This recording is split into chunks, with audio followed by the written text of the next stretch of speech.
इस वक्त हम आपको सबसे बड़ी खबर और सबसे अहम तस्वीरों से रूबरू कराएंगे। ब्रिज 84 की खनन माफियाओं की लाइव सर्जरी आपको दिखाएंगे। जहां कोई नहीं वहां फर्स्ट इंडिया पहुंचा है। हर जोखिम उठा ग्राउंड जीरो पर पहुंचा है फर्स्ट इंडिया। ब्रिज 84 की खनन माफियाओं की लाइव सर्जरी की तस्वीरें हम आपको दिखाएंगे। फर्स्ट इंडिया पर अब तक का ये सबसे बड़ा लाइव एक्शन है। आमजन और साधु संतों की आवाज बना है फर्स्ट इंडिया। सभी को पता है किस तरह से ब्रिज 84 पर लगातार खनन हो रहा है और इसी को लेकर ही लगातार धरने पर साधु संत है और किस तरह से ये आंदोलन लगातार बढ़ता जा रहा है। लेकिन इस बीच गहलोत सरकार का भी अवैध खनन के खिलाफ ये बड़ा एक्शन है। सबसे पहले 2018 में ब्रिज में अवैध खनन का मुद्दा फर्स्ट इंडिया ने ही उठाया था और ब्रिज 84 अब होने जा रही है खनन माफिया से मुक्त। ये पूरी कोशिश है जहां सरकार की, पुलिस प्रशासन की, और यही वजह है कि पुलिस प्रशासन का भारी जाब्ता एक्शन के लिए पहुंच चुका है मौके पर, क्योंकि मुख्यमंत्री गहलोत ने सख्त निर्देश इसे लेकर दिए हैं। अवैध खनन वालों की जल्द से जल्द यहां पर सूची बनाई जाएगी और ग्राउंड जीरो की तस्वीर आपको दिखाते हैं। ग्राउंड जीरो से हमारे सहयोगी सत्यनारायण शर्मा जुड़ चुके हैं। सत्यनारायण, बेहद अहम है सत्यनारायण, जिस जगह पर आप मौजूद हैं वहां पर कोई अकेले जाने में भी डरता है, लेकिन पुलिस का पूरा जाब्ता वहां पर मौजूद है, पूरी टीम वहां पर पहुंची है। क्या कार्रवाई हो रही है? लाइव तस्वीर हम दर्शकों तक पहुंचाना चाहेंगे आपके माध्यम से।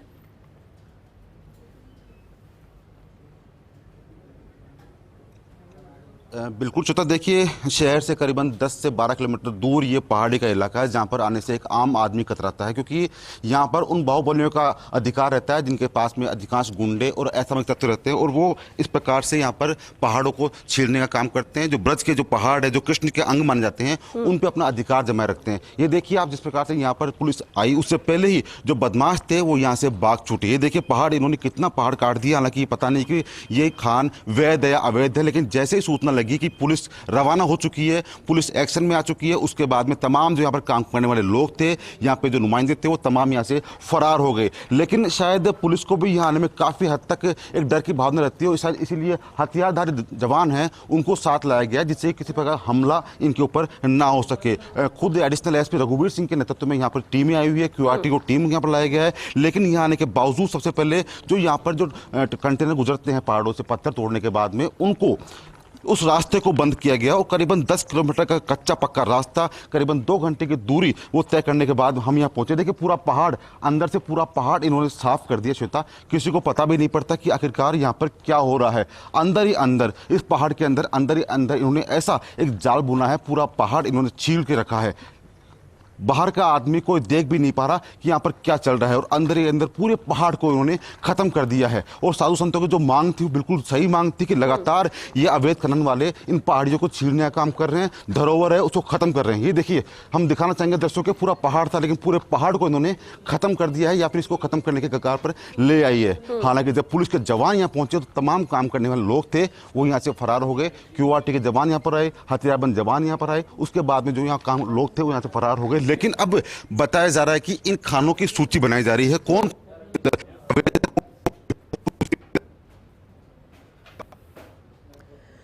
बिल्कुल सत्यनारायण, क्योंकि ऐसी जगह जहां लोगों का पहुंचना भी मुश्किल है और ऐसे में नेटवर्क भी कहीं ना कहीं दिक्कत खड़ी करता है। लेकिन तस्वीरें जिस तरह से आप वहां पहुंचकर दर्शकों तक पहुंचा रहे हैं, बड़ी बात यह कि देखिए पूरा पुलिस का जाब्ता, बड़ा जाब्ता, हथियारबंद यहां पर जो जवान है वो मुस्तैद है और वो सिर्फ इसलिए क्योंकि इन खनन माफियाओं का भरोसा नहीं। हमने कई बार देखा और हाल ही में हरियाणा में भी देखिए किस तरह से एक बड़े पुलिस अधिकारी की मौत होती है और ऐसे में एहतियात भी बरतना जरूरी है, लेकिन इन पर एक्शन लेना भी बहुत जरूरी हो जाता है। लगातार साधु संत इसे लेकर आवाज बुलंद कर रहे थे और जैसा कि अभी सत्यनारायण तस्वीरें दिखा रहे हैं, पहाड़ के पहाड़ यहां पर कब गायब हो जाए पता नहीं चलता, क्योंकि इन पर एक्शन नहीं हो पाता है और एक्शन करने के लिए अगर कोई पुलिस अधिकारी पहुंचता है तो उसे भी अपनी जान से हाथ धोना पड़ता है। ये इतने ज्यादा दबंग, इतने ज्यादा ये बदमाश हो चुके हैं खनन माफिया कि इन्हें डर किसी का भी नहीं है, पुलिस का नहीं, सरकार का नहीं। और यही वजह है कि देखिए जहां पर कभी घनी पहाड़ियां होती थी वहां पर अब धीरे धीरे करके पहाड़ियां साफ होती जा रही हैं। सत्यनारायण, बिल्कुल जिस जगह पर आप मौजूद हैं और जैसा कि आप तस्वीरें बयां कर रहे हैं, ये आपने बिल्कुल अहम कहा कि जहां पर पहाड़ियां होती थी धीरे धीरे पहाड़ियों को काटकर साफ किया जा रहा है और इसलिए बेहद अहम ये कार्रवाई भी हो जाती है। फिलहाल एक्शन वहां पर लिया जा रहा है, किस तरह की कार्रवाई के लिए पुलिस वहां पर पहुंची है?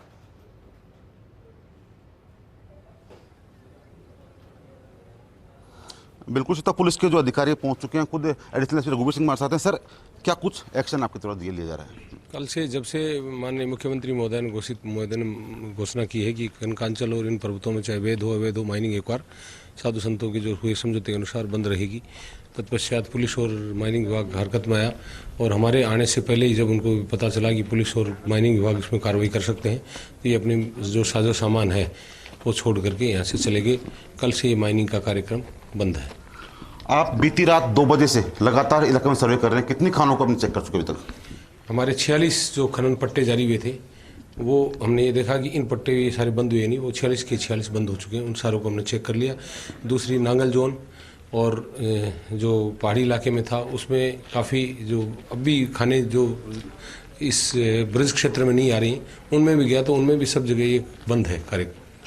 श्वेता, करीबन 46 खाने यानी कि इस पूरे इलाके में 46 खाने चल रहे थे। उन 46 खानों को पुलिस के आने से पहले ही जो खान मालिक थे वो यहाँ से चले गए हैं, लेकिन उनकी मशीनें वगैरह यहाँ पड़ी है। अगर बात करें अंदरूनी रास्ते का तो अंदरूनी रास्ते बिल्कुल ब्लॉक कर दिए गए जिससे कि यहाँ पर अब कोई कार्रवाई दोबारा ना हो सके, क्योंकि मुख्यमंत्री ने खुद ये बात कह चुकी है कोई भी खनन की वो हो लेकिन चाहे अवैध हो चाहे वैध हो नहीं चलेगी, क्योंकि लगातार साधु संतों का भी एक दबाव था। जनता भी चाहती थी कि ब्रज की भूमि है, यहाँ पर कृष्ण की भूमि है और जो पहाड़ है उनको कृष्ण का अंग मानते हैं यहाँ के लोग। तो उनकी जनभावना को देखते हुए मुख्यमंत्री अशोक गहलोत ने फैसला किया था कि नहीं, अब यहां पर खनन नहीं होगा और सारी जमीन वन भूमि को दी जाएगी। उसके बाद भी कार्रवाई की गई, लेकिन पुलिस से पहुंचने से पहले ही यहां पर जो काम करने वाले नुमाइंदे थे या के जो मालिक थे वो यहां से फरार हो चुके। लेकिन अगर अंदर का दृश्य बयान करें तो अंदर इस पूरे पहाड़ को काट दिया गया है श्वेता, और माना जा रहा है कि अगर यह फैसला नहीं आता तो थोड़े ही सालों के अंदर यहां पर पहाड़ नहीं बल्कि पठार मिलता श्वेता जी। बिल्कुल, लेकिन अब क्योंकि कहीं ना कहीं से इनको जानकारी मिली सत्यनारायण और ये सभी यहाँ से फरार हो गए, गायब हो गए, मशीनें यहाँ पर पड़ी हुई हैं, लेकिन अब इसकी क्या गारंटी है कि ये बंद ही रहेंगी, ये अवैध खनन आगे नहीं चलेगा? क्योंकि ये हमेशा ऐसे करते हैं, जहां या तो सामने मुठभेड़ होती है या तो ये अपनी दबंगई दिखाते हैं या फिर उस कुछ वक्त के लिए जरूर अंडरग्राउंड होते हैं और इसके बाद फिर वही काम शुरू हो जाता है। इस पर लगाम कैसे लगे?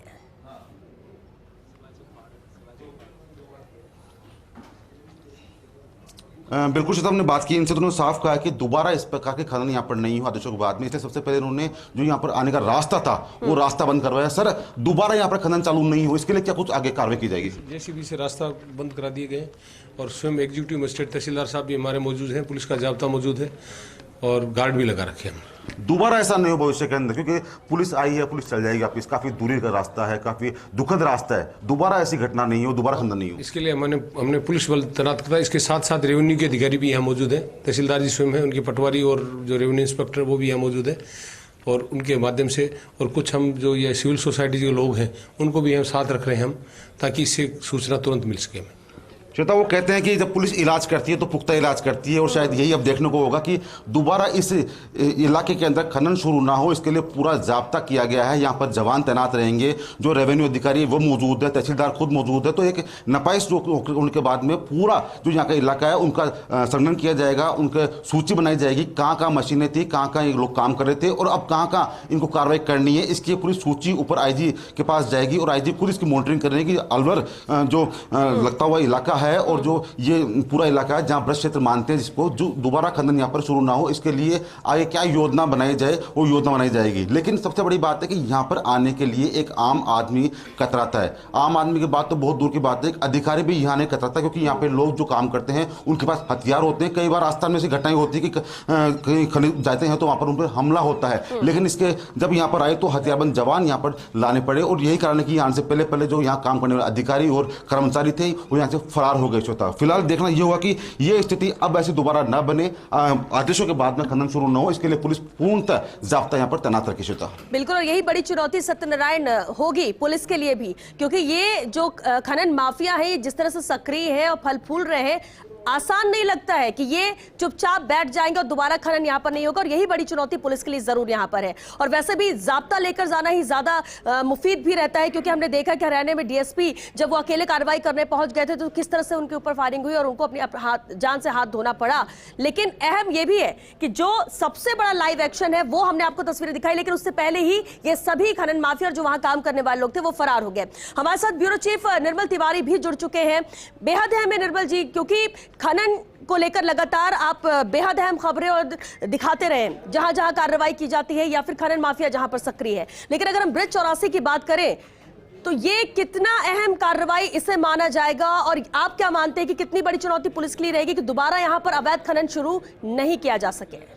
बिल्कुल श्वेता, देखिए इस पूरे प्रकरण को जानने के लिए थोड़ा सा हमें फ्लैशबैक में जाना होगा। 2018 में फर्स्ट इंडिया की ही टीम ऐसी थी जो सबसे पहले आदि बद्री पर्वत और कनकांचल का जो क्षेत्र है, खासकर ब्रज 84 कोस का, वहां पर पहुंची थी और ये बताया था कि किस तरह से साधु संत आंदोलित हो रहे हैं, भगवान श्री कृष्ण की जो क्रीड़ा स्थली है उसको किस तरह से खनन माफिया ने छलनी कर दिया है। सीधे तौर पर करीब 250 किलोमीटर की लंबी है ये ब्रज 84 कोस की परिक्रमा। इसमें से 150 किलोमीटर का जो क्षेत्र है वो राजस्थान की सीमा से गुजरता है और उसमें भी खासकर नगर और पहाड़ी से। यहां पर जब साधु संतों ने सबसे पहले आंदोलन शुरू किया, खासकर 2016 में हरिबोल बाबा ने आंदोलन शुरू किया था, उसके बाद 2017 में वसुंधरा राजे जो तत्कालीन जो मुख्यमंत्री थे उन्होंने साफ तौर पर कह दिया था खान विभाग को कि वहां जो भी खनन माफिया पनप रहा है उसको कुचला जाए, उसको निशाने पर लिया जाए, उसके खिलाफ कार्रवाई की जाए। और खान विभाग को भी कहा था कि जो खनन लीज बंद की जा सकती है उनको कर दिया जाए। तो 202 माइनर मिनरल की वहां जो खनन लीज थी उनको बंद कर दिया गया था। 7 मेजर मिनरल की जो खनन लीज थी उनको बंद कर दिया गया था। उसके बाद विवाद नए सिरे से तब हुआ जब 1990 में, खासकर आपको ध्यान हो तो भोपालगढ़ का जो कांड हुआ था उसमें समून खान नाम के जो आरोपी थे उनको बाद में जेल हो गई और उसके बाद उनकी जो खान थी, जिसके समून खान के नाम से जो खान थी, उसको एनकासा मिनरल को दे दिया गया। 1990 की सबसे पुरानी खान यही है। वहां जो जितनी भी 46 खाने श्वेता, उसमें समझने वाली बात यह है कि सारी जो 45 खान है वो 1-1 हेक्टेयर की है, लेकिन जो एनकासा मिनरल की जो खान है वो 71 हेक्टेयर से ज्यादा की है। तो इन सबको लेकर विवाद था, वहां लगातार विस्फोट किया जा रहा था। विस्फोट से वहां का जो पूरा इकोसिस्टम था वो खराब हो रहा था। हरिबोल जो साधु हैं वहां के, उन्होंने उस आंदोलन को शुरू किया, धीरे धीरे अन्य साधु उससे जुड़ते चले गए और नतीजा ये हुआ कि वसुंधरा राजे ने जब तत्कालीन मुख्यमंत्री ने जब वहां खदानों को बंद किया, उसके बाद नए सिरे से वहां पर खदानों को आवंटन हुआ, खासकर जो ये 46 खदान चल रही हैं। अब विवाद यह था कि इन 46 खदानों को कैसे बंद किया जाए। इसमें से नगर क्षेत्र की 34 खदानें हैं और 11 खदान पहाड़ी क्षेत्र की हैं, जिसमें एक दिल्ली के जो खनन व्यवसायी उनके पास पूरी 11 की 11 जो पहाड़ी क्षेत्र की खदानें ही है। वहां पर सबसे बड़ी दिक्कत यह है कि जो खदान 1 हेक्टेयर की आपको दी गई है, उस खदान के अलावा जो आसपास का क्षेत्र है वहां पर वो खदान मालिक ही वहां पर अवैध खनन कर रहे हैं। वहां से सीधा जो भी खनिज निकाला जा रहा है, खासकर मैसनरी स्टोन, उसको राजस्थान के रास्ते भरतपुर होते हुए पहाड़ी के रास्ते उसको हरियाणा भेजा जा रहा है। तो साधु संतों का यही कहना था, इकोसिस्टम बिगड़ रहा है। और देखिए वहां पर 4 धाम भी हैं, गंगोत्री, यमुनोत्री और आपको केदारनाथ बद्रीनाथ देखना है तो जरूरी नहीं कि आपको इसके लिए केदारनाथ बद्रीनाथ जाना पड़े। आपको आदि बद्री पर्वत पर पहुंच जाइए, वहां पर पूरी जो ब्रज 84 कोस है उसमें भी 4 धाम बने हुए हैं। 6 करोड़ से ज्यादा श्रद्धालु हर साल वहां पर पहुंचते हैं दर्शन करने के लिए। तो साधु संतों का कहना था यहाँ वो उन्होंने गौशालाएं खोल रखी हैं, यहाँ पर लोग श्रद्धालु आते हैं, तो क्यों इसको पूरे इकोसिस्टम को बिगाड़ा जा रहा है, क्यों यहाँ विस्फोट किए जा रहे हैं, क्यों पहाड़ के पहाड़ गायब कर दिए गए। और आपको ध्यान हो तो हमने कहा था अभी 2 साल पहले की बात है जब सुप्रीम कोर्ट ने साफ तौर पर कहा था कि अरावली के 131 में से 28 पहाड़ कहां गायब हो गए, क्या उनको हनुमान जी ले गए क्या। तो साफ तौर पर इस तरह की जो तमाम जो घटनाएं उसको लेकर साधु संत उद्वेलित थे, आंदोलित थे। और जिस तरह 2 दिन पहले जिस तरह की घटना हुई जब एक साधु ने आग भी लगा ली और हरिबोल बाबा उनके जो साथी थे नारायण दास जी वो ऊपर टावर पर चढ़ गए। उसके बाद मुख्यमंत्री ने बैठक ली सूबे के मुखिया ने और साफ तौर पर कहा जितने भी पुलिस अधीक्षक थे कि आप जाइए, सूचीबद्ध कीजिए उस खनन माफिया को और उस पर कार्रवाई कीजिए, उसको उस पर कार्रवाई भी इस तरह से कीजिए कि वो नजीर बन जाए। और साफ तौर पर उन्होंने खान विभाग के जो एसीएस है उनको भी कहा कि आप जो पेनल्टी लगाते हैं उसको भी आपको रिवाइज करने की जरूरत है। अगर अवैध खनन मिल रहा है तो उस पर ऐसी कार्रवाई हो, नजीर बन जाए और दोबारा वो सपनों में भी अवैध खनन को लेकर नहीं सोचे। लेकिन तमाम बातें हुई और आज जिस तरह की परिणति हुई और जिस तरह से ग्राउंड जीरो पर पहुंच के हमारे साथी जो सत्यनारायण शर्मा और हमारी जो टीम है वहां से आपको दिखा रही है, सारे हमारे दर्शकों को दिखाने की कोशिश करें किस तरह से पहाड़ों को छलनी कर दिया गया है। ये वही जगह श्वेता समझने वाली बात है जो श्री कृष्ण की क्रीड़ा स्थली रही है।